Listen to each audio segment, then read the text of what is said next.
Hello everyone, स्वागत है आपका जीएस के इस सेशन में। और आज के इस सेशन में हम जैसे हमने बताया था पिछले वीडियो में कि हम नदी तंत्र के बारे में पढ़ने जा रहे हैं। तो नदी तंत्र को हमने भारत के नदी तंत्र को दो भागों में बांटा था। एक जो हिमालयी नदी तंत्र है, दूसरा प्रायद्वीपीय भारत के नदी तंत्र। तो हिमालयी नदी तंत्र में हम सबसे पहले जो नदी तंत्र पढ़ते हैं वो सिंधु रिवर सिस्टम या इंडस रिवर सिस्टम के बारे में हम पढ़ते हैं।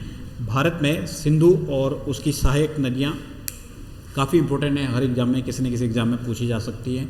तो सिंधु रिवर सिस्टम के बारे में हम इसमें देखने को मिलते हैं। सबसे पहले सिंधु की और उसकी सहायक नदियों को हम पढ़ते हैं, कुछ इसकी दाएं तट से मिलने वाली और कुछ बाएं तट से। देखिए इस तरीके से सिंधु नदी का डायरेक्शन है। टोटल लेंथ अगर मैं बात करूँ तो 2880 किलोमीटर सिंधु नदी की टोटल लेंथ है, जिसमें से भारत में केवल 1114 किलोमीटर ये यहाँ पर भारत में बहती है। हालांकि भारत की सबसे लंबी नदी गंगा नदी है, जिसकी जो लंबाई है 25 किलोमीटर वहाँ पर है, लेकिन इसकी लंबाई 2880 किलोमीटर तो है, लेकिन वो कुछ हिस्सा इसका पाकिस्तान में बहता है और कुछ हिस्सा इसका तिब्बत में भी बहता है, कुछ हिस्सा भारत में बहता है। इसलिए भारत में जो बहता है वो लेंथ इसकी है 1114 किलोमीटर। सिंधु नदी का सबसे पहले हम उद्गम देखें तो जैसे कि मैंने ये बताया, ये वाला अगर रीजन देखें तो ये तिब्बत में हो गया। इतना एरिया अगर ये देखें तो ये मतलब भारतीय क्षेत्र में ये है, बाकी ये पाकिस्तान वाला और ये तिब्बत वाला, ये इंडिया वाला। तो ये तिब्बत में बोखरचू ग्लेशियर यहाँ पर एक पड़ता है, माउंट कैलाश और कैलाश मानसरोवर झील के निकट पे ही एक बोखरचू ग्लेशियर है। उस बोखरचू ग्लेशियर से तिब्बत में ये नदी निकलती है।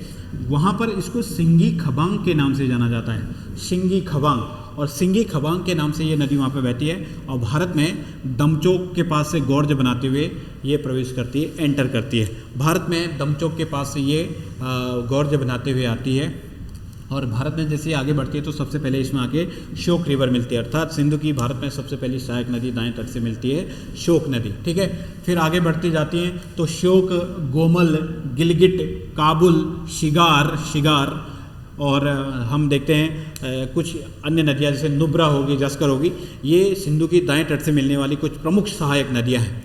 ठीक है, श्योक, गोमल, गिलगिट, काबुल, शिगार, जस्कर, नुब्रा इत्यादि। ठीक है, अब बाएं तट से मिलने वाली नदियों की बात करें तो उसमें झेलम नदी, चेनाब नदी, रावी नदी, ब्यास नदी और सतलुज नदी यहाँ पर हमको देखने को मिलती है। झेलम, चेनाब, रावी, ब्यास, सतलुज, झेलम, चेनाब, रावी, ब्यास, सतलुज, झेलम, चेनाब, रावी, ब्यास, सतलुज। ठीक है, तो ये कभी कभी दक्षिण से उत्तर से दक्षिण का क्रम आपको पूछ लेता है।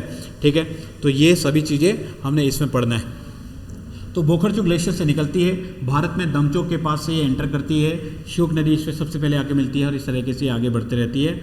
अब जितनी भी सहायक नदियां हैं, जितनी भी सारे के सारे सहायक नदियां जो भारत से निकल रही हैं, सब के सब ये कहाँ पे मिल जाती हैं? पाकिस्तान में एक जगह पड़ती है मिठानकोट, उस मिठानकोट में आके ये मिल जाती हैं और उसके बाद ये अरब सागर में अपना ये जो यूँ कहते हैं कि विलय इसका हो जाता है सिंधु नदी का। ठीक है, तो बोखरचू ग्लेशियर से दमचोक के पास से निकलती है, श्योक इसमें सबसे पहले आके मिलती है। बात करें झेलम नदी, इसकी जो एक प्रमुख सहायक नदी है, झेलम नदी जम्मू कश्मीर में एक शेषनाग झील है। तो शेषनाग झील से झेलम नदी का उद्गम होता है और शेषनाग नदी से जब झेलम नदी का उद्गम होता है तो जम्मू कश्मीर की राजधानी श्रीनगर इसी झेलम नदी के तट पर है। और ये झेलम नदी जब आगे बढ़ती है तो जम्मू कश्मीर में वुलर झील पड़ती है और उस वुलर झील में जाके ये गिर जाती है और वहाँ से तब आगे जाके ये कंटिन्यू होती है। वुलर झील के बारे में फैक्ट, भारत की ताजे पानी की सबसे बड़ी झील, fresh water lake, largest fresh water lake of the India is Wular lake, जबकि खारे पानी की सबसे बड़ी झील वो चिल्का झील है।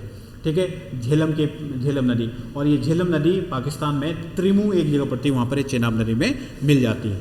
बात करें चेनाब नदी की तो चेनाब नदी चंद्र और भागा नाम की दो नदियों के द्वारा ये हिमाचल प्रदेश में दो नदियों से मिलके, इसके बाद चंद्र और भागा, इन दो नदियों से फिर चंद्रभागा नदी बनती है।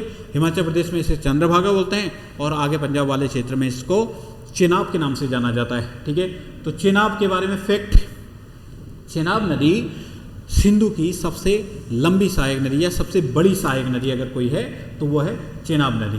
ठीक है, झेलम नदी के बारे में एक चीज़ याद रखिएगा कि झेलम नदी पर भारत ने क्या बनाया हुआ है, अपना एक तुलबुल प्रोजेक्ट या तुलबुल परियोजना यहाँ पर भारत की चलती है, जबकि चेनाब नदी पर 3 परियोजनाएं हैं, बगलिहार, दुलहस्ती और सलाल। बगलिहार, दुलहस्ती और सलाल प्रोजेक्ट यहाँ पर चेनाब नदी पर हैं, जबकि झेलम नदी पर तुलबुल प्रोजेक्ट यहाँ पर बनाया गया है। इसके बाद हम देखते हैं रावी नदी। तो रावी नदी रोहतांग दर्रा पड़ता है, रोहतांग दर्रा जो कि मनाली को लेह से जोड़ता है। इसी में बड़ा लाचा दर्रा पड़ता है जो कि मनाली को लेह से जोड़ता है। अगर आपसे आ जाए जो जोजिला दर्रा है तो श्रीनगर को वो जोड़ता है लेह से, ठीक है। तो लेह को मनाली से बड़ा लाचा और रोहतांग दर्रा, लेह को श्रीनगर से जोजिला दर्रा, श्रीनगर को गिलगिट से जोड़ता है आपका बुर्जिल दर्रा, श्रीनगर को जम्मू से जोड़ता है बनिहाल दर्रा। और इस तरीके से जो एक सिपकिला दर्रा आएगा वो हिमाचल को तिब्बत से जोड़ता है या भारत को तिब्बत से, और ऐसी भारत को तिब्बत से ऊपर से एक थांगला दर्रा, ठीक है। तो ये कुछ दर्रों के मैंने नाम बताए। जोजिला दर्रा जोड़ता है आपका जम्मू को जोड़ता है, सॉरी जोजिला दर्रा आपको जोड़ेगा श्रीनगर को लेह से, ठीक है। बुर्जिल दर्रा जोड़ता है आपका जो श्रीनगर है उसको गिलगिट से, बनिहाल दर्रा श्रीनगर को जम्मू से, रोहतांग दर्रा, रोहतांग और बाड़ालचा ये आपको मनाली को लेह से, सिपकिला दर्रा भारत और तिब्बत के बीच में, और सांगला भी भारत और तिब्बत के बीच में। तो ये कुछ प्रमुख दर्रे आप याद रखेगा, इस रीजन से पूछ सकता है, ठीक है।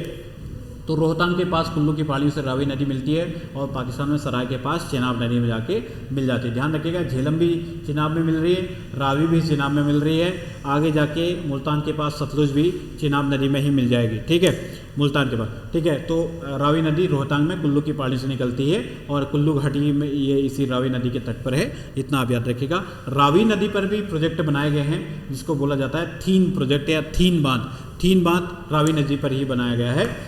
नेक्स्ट ब्यास नदी। ब्यास नदी जो सिंधु है, सिंधु की एकमात्र ऐसी सहायक नदी है जो ओरिजिन भी भारत में होता है और एंड भी भारत में होता है, अर्थात किसी का ओरिजिन तो तिब्बत में हो रहा है और मिल सभी पाकिस्तान में रही है। तो ब्यास नदी सिंधु नदी तंत्र में एकमात्र ऐसी नदी है जिसका ओरिजिन और विलय दोनों कहाँ पर होते हैं, भारत में होते हैं। ये ब्यास कुंड या नेहरू कुंड जिसको बोला जाता है रोहतांग दर्रे के दक्षिण में स्थित है, तो वहाँ से ये निकलती है और पंजाब में हरिके नामक स्थान पर ये सतलुज नदी में आके मिल जाती है, जहाँ पर हरिके बैराज बनाया गया है। और इसी हरिके बैराज से भारत की सबसे लंबी नहर इंदिरा गांधी नहर भी निकाली गई है, जो राजस्थान वाले क्षेत्र में आपको सिंचाई में बहुत ज़्यादा हेल्प करती है। फिर सतलुज नदी।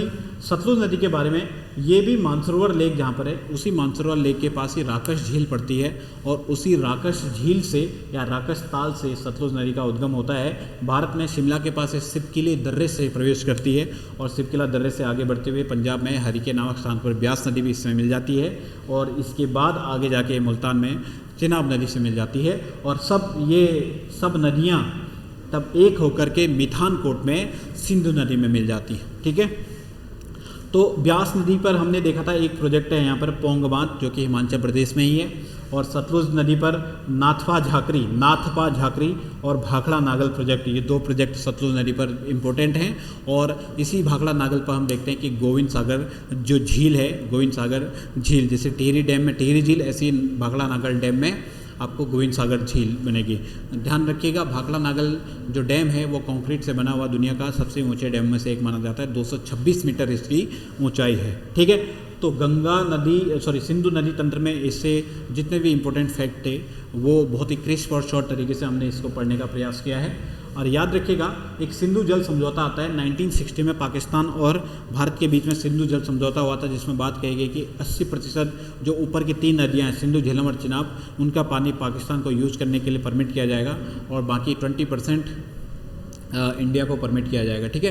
तो ऊपरी 3 नदियों का पानी पाकिस्तान यूज़ करेगा मैक्सिमम, उनमें से 20% ही केवल भारत यूज़ करेगा। तो ये सिंधु जल समझौते के तहत कुछ तथ्य आपको याद रखने हैं। तो उम्मीद करता हूँ इस वीडियो के माध्यम से जितने भी एग्जाम के पॉइंट ऑफ व्यू से इंपॉर्टेंट फैक्ट थे वो आप तक पहुँचा पाने में मैं सक्षम रहा हूँगा। अगली वीडियो में गंगा नदी तंत्र, ब्रह्मपुत्र नदी तंत्र और दक्षिण भारत की प्रायद्वीपीय भारत के नदी तंत्र के बारे में हम कंटिन्यू करते रहेंगे। Thank you.